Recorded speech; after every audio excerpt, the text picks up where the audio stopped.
職場ということはどういうことなのかというと、そこで働く従業員の方がですね、もう生き生き働いていると、そういう職場ですね、それをこうイメージしたことです。従業員の解決制度の状況ということでですね、これが平成22年度、今年度、平成23年度のですね、統計はまだ、まとまっておりませんので、トラブルが起きやすいというような条件をいろいろご説明させていただきましたが、中小の場合はやはりそういう条件が、ある程度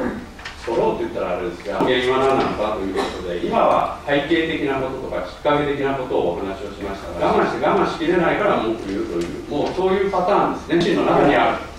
まずはもう思いましょうということですね。自分に問題がないのかと、人の責任にするということは簡単ですね。相手が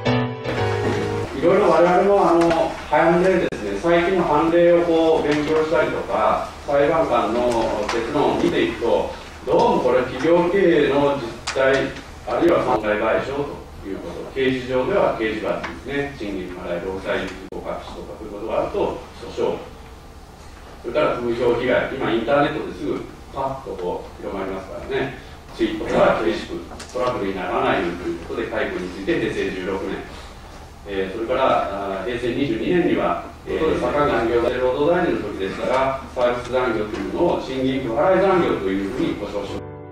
不満もいろいろあると思うんですが、不満に対して例えば賃金が低いという不満があったと。で、賃金を上げるという。で、賃金を上げるというのは先ほど言いましたように一瞬的な効果はありますが、それは管理者によってばらつきが組織で出てもおかしい話ですから、組織でそういう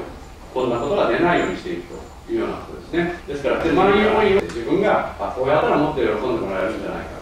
こういう商品を作ったらもっと喜んでもらえるんじゃないか。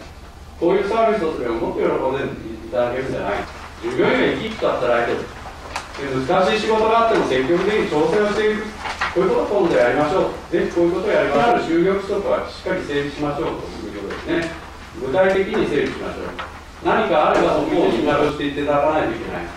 ということですね。だから管理者は人間して全然教育してないとか、管理者に対してどういうことを期待するかというような経営者の期待を伝えていないとか、そういう話があったりしますが、これはもう論外ということになるかと思います。だから管理者になれば管理者の役割をしっかり伝えて、それが不足しているようであればしっかりバックアップして身につけさせるというようなことをしないと、みんながみんなそうなるわけではありませんから、そこら辺はあまり手抜きを、すると後々になって苦労するということになっていると思います。ここでは労務管理ということに焦点を絞りまして、どうもありがとうございました。